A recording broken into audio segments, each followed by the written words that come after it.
मेरा नाम है विप्लव पाल। हम मालेगांव पावर कॉरपोरेशन का MPSL का CEO है। तो हम 1 मार्च से टेक ओवर किया है फ्रॉम MSEDCL। तो डिस्ट्रीब्यूशन का जो दायित्व मिला है हमको मालेगांव शहर में, तो ये 1 मार्च से हमको ट्राई था जे जितना सुंदर सप्लाई कंज्यूमर को मिले वो हमारा एक एफर्ट था। लेकिन क्या हुआ है जे टेक ओवर करने के बाद आफ्टर 3 वीक्स लॉकडाउन चालू हो गया। तो लॉकडाउन के वजह से इतना कोरोना का एटमॉस्फेयर था, पूरा कंटेनमेंट था, थोड़ा हमारा कुछ प्रॉब्लम हुआ, मेंटेनेंस का प्रॉब्लम हुआ, ऐसा कुछ प्रॉब्लम हुआ। फिर भी हम ट्राई किया कंज्यूमर को कितना अच्छा पावर मिले उसको देने के लिए। पावर इंटरप्शन जो है, जो इधर से बहुत नेटवर्क का जो कंडीशन है, ये कंडीशन अच्छा नहीं है। तो इसके लिए क्या है, 24 आवर सप्लाई नहीं मिलता है। कुछ हाई टेंशन है 11 के भी है, 33 के भी है, ट्रिप कट जाता है frequently due to failure of insulation, failure insulators, jumpers, main line, बहुत सारा दिक्कत है। तो हमारा एफर्ट है आफ्टर ट्रिपिंग और आफ्टर सप्लाई बीइंग इंटरप्टेड जो कितना जल्दी ये सप्लाई को हम रेस्टोर कर सकते हैं। तो हम जो एवरेज देखा है हाई टेंशन में हम 32 मिनट्स में सप्लाई रेस्टोर करते हैं। लेकिन बात यह है कि एक दो जगह है जिसमें देर भी हो सकता है। 32 मिनट्स तो एवरेज है, पूरा तो नहीं है। कुछ फीडर ट्रिपिंग में 15 मिनट्स में हो जाता है, तो कुछ 2-3 घंटा लग जाता है। कुछ एरिया में स्पेशली इंडस्ट्रीज में बहुत पावर थेफ्ट है, पिलफरेज है, मीटर टेम्परिंग है, हुकिंग है, टैपिंग है, ऐसा कुछ है।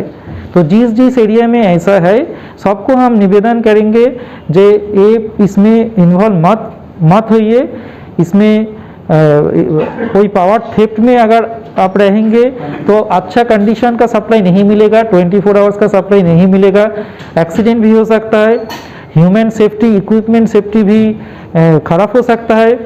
तो कुछ जो इंडस्ट्री है, पावर लूम है, हमारा ऑनेस्ट रिक्वेस्ट रहेगा जे पूरा बिल को पेमेंट करना होगा, पूरा यूनिट को मीटर में आने दीजिए, कोई इधर उधर मत कीजिए, क्योंकि इससे सप्लाई डिसरप्शन होता है। कुछ एरिया में भी होता है, हमारे पास नाम भी है, कुछ एरिया में होता है।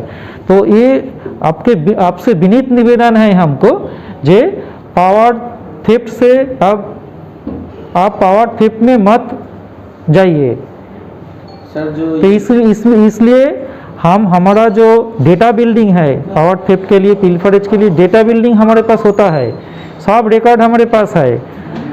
हम जल्दी तुरंत एक्शन में भी जाएंगे, डिस्कनेक्शन में भी जाएंगे, लेकिन वो हम पहले नहीं चाहते हैं। हम ये चाहते हैं आपको एक रिक्वेस्ट करूँ, ये है कमर्शियल के लिए। जो लॉकडाउन का जो पीरियड था उसका जो बिल है तो वो माफ़ किया जाएगा। लॉकडाउन का जो पीरियड है उसमें जो बिल हुआ है, क्या हुआ है, उसमें मार्च मास में लास्ट बिल हुआ है। इसके बाद अप्रैल, मई, जून 3 महीना हम लॉकडाउन और कंटेनमेंट जोन के लिए मीटर रीडिंग नहीं ले पाया। तो इसके MSEDCL का जो बिलिंग लॉजिक है उसमें पूरा बिल एवरेज में हुआ। तो ये एवरेज कौन मंथ के ऊपर हुआ, जनवरी फरवरी ऐसा मंथ के ऊपर है जिसमें कंजम्पशन कम रहता है और लॉकडाउन में सब आदमी घर में रहता है। जो एक तो है गर्मी का मौसम है, मार्च अप्रैल जून में ऐसा ही कंजम्पशन ज़्यादा होता है। उसके बाद भी सब आदमी लॉकडाउन में घर में रहता है, कंजम्पशन ज़्यादा हुआ। सो चांसेस है हम जुलाई मंथ से एक्चुअल मीटर रीडिंग किया, जुलाई मंथ का जो बिल जाएगा वो एक्चुअल मीटर रीडिंग के ऊपर जाएगा। वो maybe on the higher side higher, हायर साइड, बट बिल के मीटर में जितना बिल हुआ उसके ऊपर ही पेमेंट करना पड़ेगा। ऐसा नहीं है वो एवरेज है, वो एवरेज जो 3 महीने के बिल था वो कैंसिल हो जाएगा। कैंसिल होके जितना कंज्यूमर पेमेंट किया अगर किया है वो भी एडजस्ट हो जाएगा। ये जुलाई मंथ में जो मीटर रीडिंग हुआ है, मीटर रीडिंग के ऊपर जितना बिल होना चाहिए उतना बिल होगा। रेसिडेंशियल के लिए 3 इंस्टॉलमेंट मिलेगा। रेसिडेंशियल कंज्यूमर के लिए 3 इंस्टॉलमेंट 3 मंथ में वो दे सकता है। इसके लिए उसको ऑनलाइन में जाकर वो इनपुट देने से हो जाएगा और 1-2 आदमी हमारे SDO ऑफिस में आएगा तो हो जाएगा। और residential consumer full bill payment करेंगे तो उसको 2% का रिबेट मिलेगा। लाभ मिल सकता है। और ये इसके बाद ये जो एक महीना में 3 महीना का बिल होता है एक्चुअल मीटरिंग, इसको स्लैब बेनिफिट भी मिल जाएगा। वो जो स्लैब बेनिफिट होना चाहिए उसको भी मिल जाएगा। भाई किसी कंज्यूमर को कोई लॉस नहीं होगा इसके बारे में। सर जो कंपनी को लॉसेस हुए हैं तो उसके मेकअप के लिए क्या कंपनी रेट बढ़ाएंगे बिल के? नहीं, ये संभव नहीं है, कोई रेट नहीं बढ़ेगा। अगर लॉस इंक्रीज हुआ है, ये लॉकडाउन के पीरियड में हम देखा है बढ़ा है, इसके लिए जो डिफॉल्टिंग कंज्यूमर उसके हम रिक्वेस्ट किया है ऐसा मत कीजिए। हम ड्राइव में जाएंगे, हमारे पास डेटा है, डेटा बिल्डिंग चलता है, कंप्यूटराइज मीटर है, सब रिकॉर्ड हमारे पास है, फीडर मीटरिंग है, एचटी मीटरिंग है, सब है।